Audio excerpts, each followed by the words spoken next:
I didn't realize how early it started. Not the explaining itself, but the quiet habit of preparing explanations.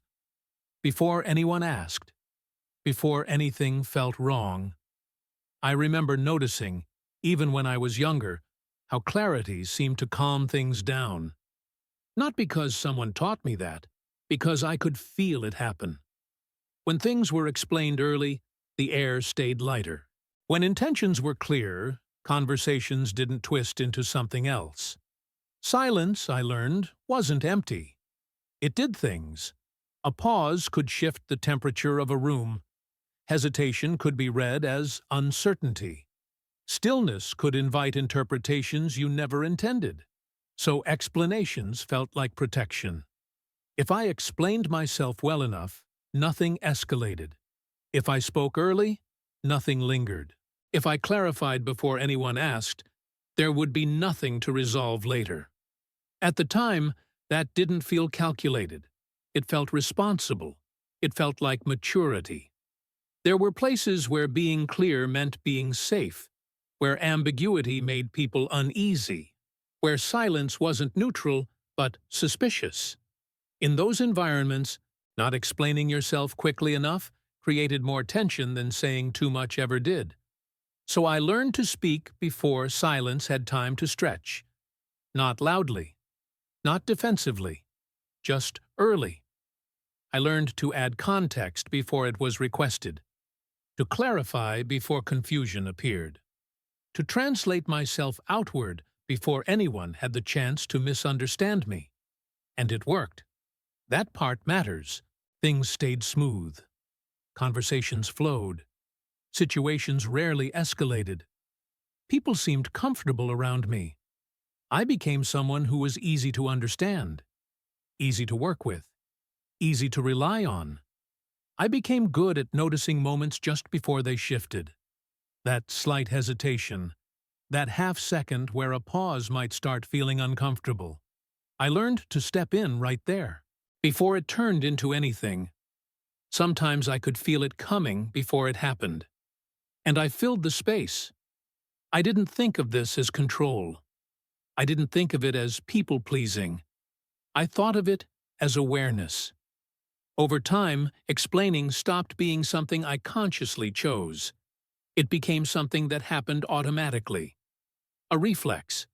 A decision would form internally, and an explanation would already be lining up behind it. Ready. Polished. Waiting. Sometimes the explanation arrived before the decision fully settled. Sometimes it arrived before I even checked how I felt about what I was choosing. That detail didn't stand out at first, because nothing was breaking. Days still worked. Relationships still functioned. Everything looked fine from the outside. There was no obvious cost. No moment where things fell apart. What's strange is that no one ever asked me to do this. No one told me to justify myself more. No one demanded clarity. No one questioned my intentions. The expectation formed quietly, through repetition, through consistency, through my willingness to always explain. Each explanation made the next one easier. Each clarification reinforced the pattern. I didn't question it because it worked. Relationships stayed calm. Conversations stayed polite. It looked like balance, but something subtle was happening underneath. Every decision started carrying extra weight. Not doubt, preparation. I wouldn't just decide something. I would already be shaping how I'd explain it, even when no one was there, even when I was alone. Decisions stopped arriving by themselves. They came paired with reasoning, with context, with reassurance. Sometimes I noticed myself rehearsing explanations for decisions I hadn't even made yet, while walking, while waiting, while doing something unrelated. If I say no, I'll explain why. If I leave early, I'll clarify. If I respond later, I'll justify. Those thoughts ran quietly in the background, all the time. At first, it felt considerate, like I was preventing friction, like I was being thoughtful. But slowly, it started to feel crowded, as if my internal space was never fully mine, as if every decision had an audience, even when no one was listening. Over time, I started to notice how much space that habit was taking. Not in a dramatic way. It wasn't exhaustion, it wasn't stress. It was something quieter, a kind of internal occupation. Every decision, no matter how small, seemed to come with extra steps. Not externally, internally. Before anything happened, there was already a layer forming around it. Context, justification, the right tone. I wouldn't just decide to leave earlier. I would think about how to explain leaving earlier. I wouldn't just choose not to respond right away. I would think about how to explain the delay. Those explanations didn't always get spoken, but they were always prepared. And that preparation took up space. I began to notice it most in moments that should have felt simple. Moments that didn't require thinking. Choosing rest instead of availability. Saying no without a clear reason. Letting a message sit unanswered for a while. Those moments carried a strange weight. Not guilt, anticipation. As if something needed to be managed before it even existed. I noticed how often my mind rehearsed conversations that never happened. Entire explanations formed for questions that were never asked. Clarifications shaped for misunderstandings that never arrived. By the end of the day, my thoughts felt crowded, not overwhelmed, just full. Full of words that hadn't been spoken. Full of conversations that lived only in preparation. It wasn't obvious at first, because on the surface, nothing felt wrong. Relationships still worked. People still trusted me. Everything looked steady. But internally, spontaneity had started to thin. Decisions no longer felt immediate. They arrived filtered, adjusted, softened before they were even mine. I noticed how often I checked my explanations before checking my own clarity. How quickly I moved from deciding to justifying. How rarely I let a choice exist without translating it into something more acceptable. Sometimes I would make a decision and immediately feel the urge to explain it, even when no one was there, even when the decision affected no one else. That urge had become automatic. I realized that my explanations weren't only for others, they were also for me. They helped me feel safe with my own choices. They made decisions feel smoother, less exposed, less sharp. Without explanation, a decision felt bare, visible. And that visibility made me uneasy. I noticed how much I relied on explanation to soften the moment for myself, to make the choice feel more stable, more defensible. Over time, this created a subtle distance between what I wanted and how I experienced wanting it. I wasn't doubting myself. I was buffering myself. I began to see how this habit quietly shaped my identity. I started to think of myself as someone who always had reasons, someone who could always explain, someone whose choices came with context attached. That identity felt responsible, but it also felt constraining. Because once explanations became expected, decisions stopped feeling complete without them. A choice didn't feel finished until it was explained, even if no one was listening. That was the part that stayed with me. The idea that my decisions didn't feel whole unless they were prepared for someone else. I started noticing the difference when I watched people who didn't operate this way. People who answered briefly, who paused without filling the silence, who let their choices stand without decoration. Their decisions didn't arrive with disclaimers. They arrived intact. And nothing terrible happened because of it. No chaos, no conflict. Most of the time, the moment simply passed. That observation unsettled me more than I expected, because it suggested that the explanations I had been carrying so carefully might not have been necessary, that the weight I was managing might have been optional. I didn't stop explaining yet, not consciously, but I started noticing the impulse. That moment just before words arrived.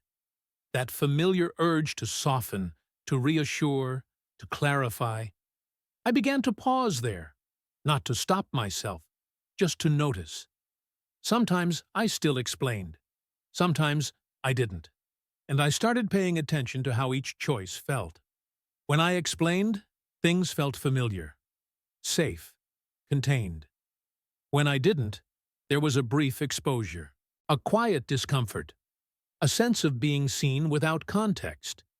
But that discomfort passed faster than I expected, and each time it passed, something loosened. I realized that the cost of explaining wasn't obvious because it wasn't dramatic. It wasn't loud. It didn't announce itself. It accumulated, slowly, in the background. And the longer I carried it, the more normal it felt, until I started imagining what it might be like not to carry it at all. At some point, the silence started to feel different. Not empty, not awkward. Just present. I noticed it in small moments first. A message I didn't answer right away. A decision I didn't explain immediately. A pause I didn't rush to fill. Nothing dramatic happened. And that surprised me. I had grown used to believing that silence needed management, that pauses needed framing, that leaving things unexplained would create confusion. But in those moments, nothing asked to be resolved. The silence simply stayed. I felt the impulse rise, though. That familiar pull, the urge to add context, to soften the moment, to reassure someone who hadn't actually asked for reassurance. That urge was still there, strong, automatic.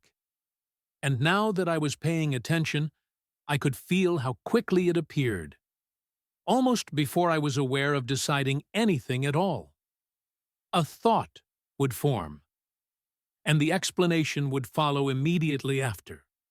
Sometimes it felt like they arrived together. Decision, justification. So close, they were almost indistinguishable. I started noticing how rarely I let a decision exist on its own. How quickly I moved to protect it, to prepare it, to wrap it in something softer, as if decisions, by themselves, were too exposed, too sharp, too vulnerable. Without explanation, a choice felt visible in a way I wasn't used to, like standing in a room without furniture. Nothing to hide behind, nothing to lean on. That exposure felt uncomfortable, but also honest. I noticed how explanations had been acting as buffers, not just for other people, but for me. They helped me feel safer with my own choices. They made decisions feel less final, less solid. Without explanation, a decision had weight.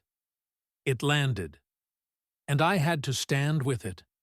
I realized how often I had been using explanation to delay that moment, to soften the landing, to avoid the feeling of something being fully decided.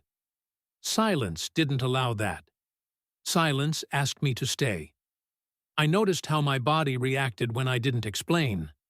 A slight tension, a brief tightness, a moment where I wondered if I should say more. That moment didn't last long, but it was noticeable. And once it passed, there was something else underneath it. Stillness, not relief, not confidence, just stillness. I began to see how explanations kept things moving, how they prevented moments from settling, how they carried conversations forward, even when nothing needed to be said. Silence did the opposite. It let things land. I watched how other people interacted with silence. People who didn't rush to clarify, who didn't fill every pause, who allowed space without apologizing for it. They didn't seem tense. They didn't seem careless. They seemed comfortable letting things be incomplete.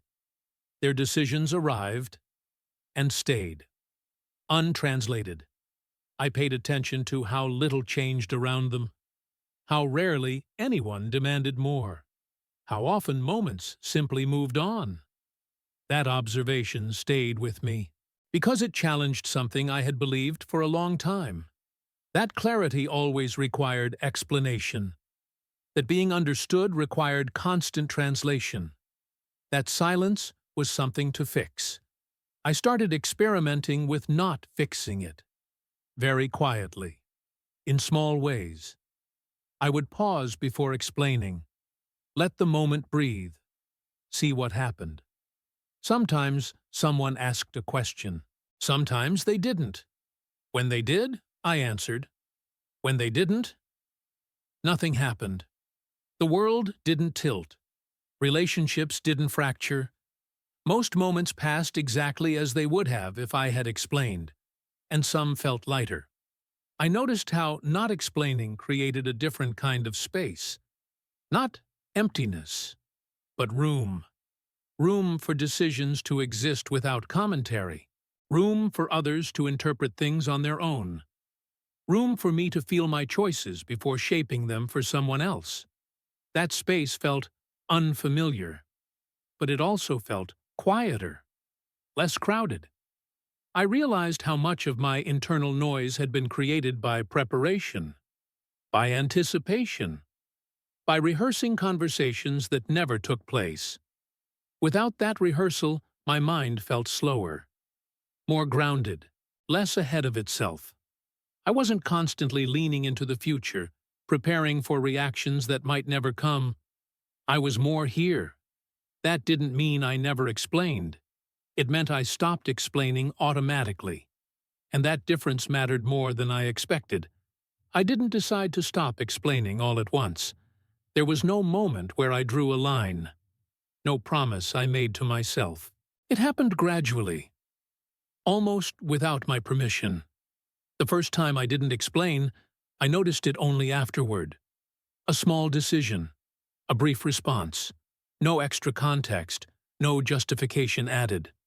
I waited for the discomfort, for the misunderstanding, for the moment where I would need to step in and clarify.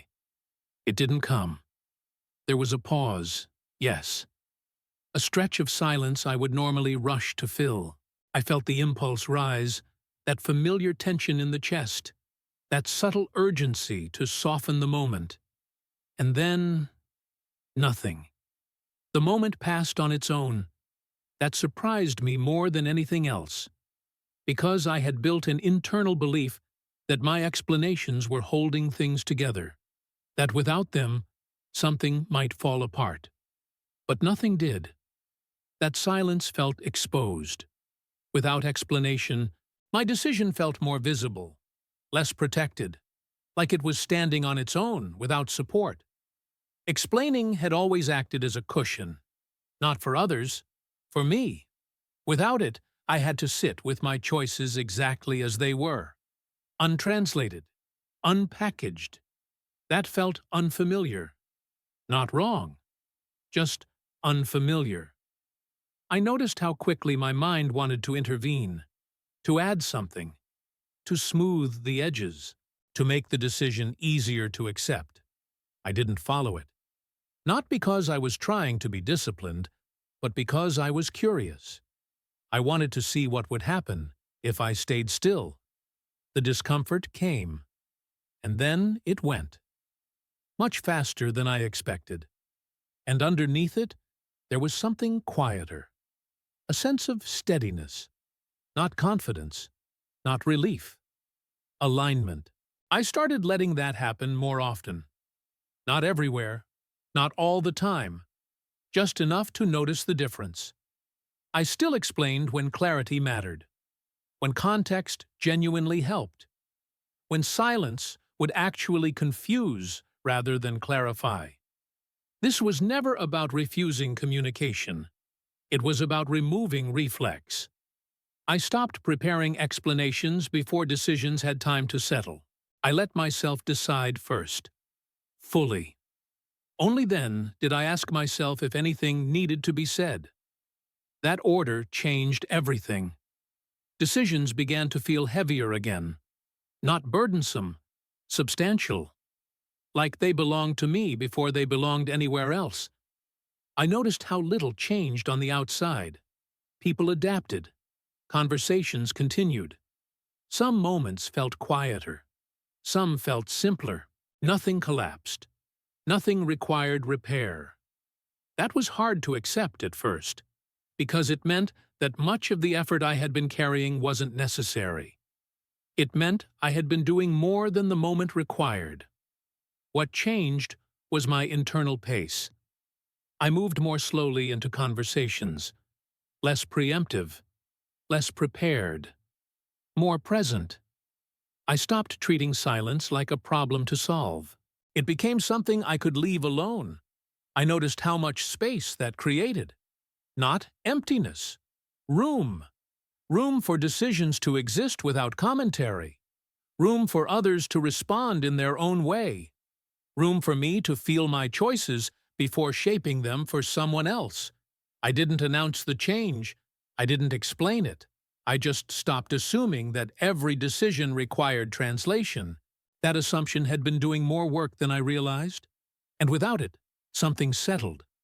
I'm still learning where the line is between clarity and over-justification, between consideration and self-erasure. I don't think it's fixed. I don't think it ever will be. I just know now that I don't have to cross it every time. And that feels quietly enough.